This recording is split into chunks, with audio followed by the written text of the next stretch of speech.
So how was Venezuela affected by the Cold War? Well, during the Cold War, Venezuela struggled to utilize its massive amounts of oil exports.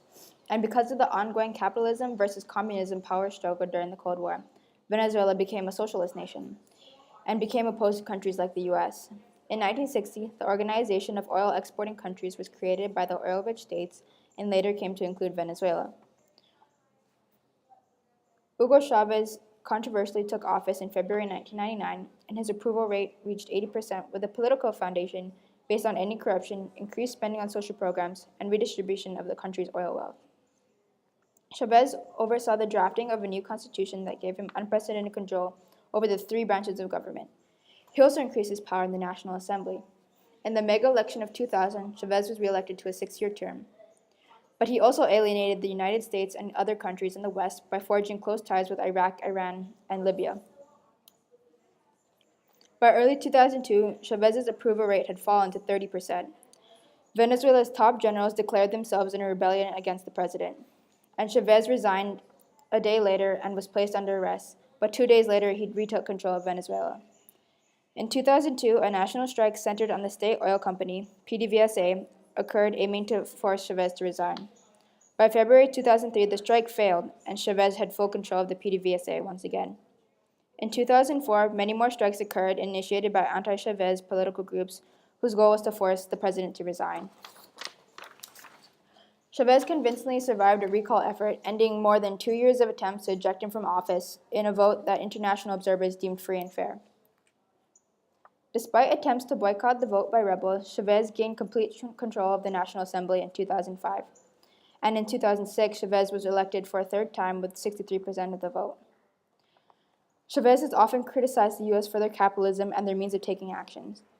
In 2006, he bitterly called President Bush the devil before the United Nations General Assembly, raising tensions in Washington. Chavez experienced his first defeat at the polls as he proposed a sponsored package of amendments to the Venezuelan constitution.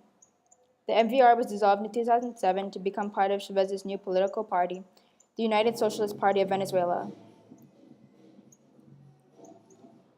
In February 2009, a more moderate package of constitutional changes was approved in a popular referendum, clearing the way for Chavez's indefinite re-election.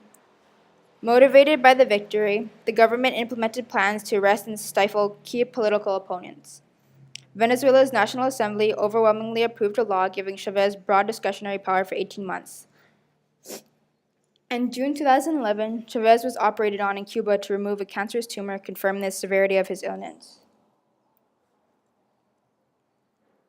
Hugo Chavez won the 2012 election against challenger Enrique Capriles Radonsky. In December 2012, Chavez underwent his fourth cancer surgery. He remained there into the new year to recuperate. However, the government was criticized by citizens and rebels for not being more upfront about the president's illness. Vice President Nicolas Maduro is placed in charge when Chavez becomes too ill to take office. Losing his battle to cancer, Chavez passes away on March 5, 2013 at age 58. So how did Venezuela change under Hugo Chavez? Well, there was a population increase and poverty decreased by about 50%, and an unemployment decrease, and an increase in oil exports with net worth of about $60 billion. Unfortunately, due to all the controversy, there was a murder rate increase. Though some may view him as unprofessional or even sometimes idiotic for his fiery speeches, Chavez was very gifted as an orator and could rally the nation easily with words. His Bolivarian ideology inspired him to do more than any other Latin American leader in half a century, which was to unite many other countries in the region. Chavez was influenced greatly by a local historian who taught him about the teaching of Bolivar, which inspired him about his political stance. Though he may have found common ground with countries, he also alienated many nations, such as Brazil, Peru, and the US. Based on how many opposed him and how many supported him, you could say that Chavez was an incredibly controversial leader.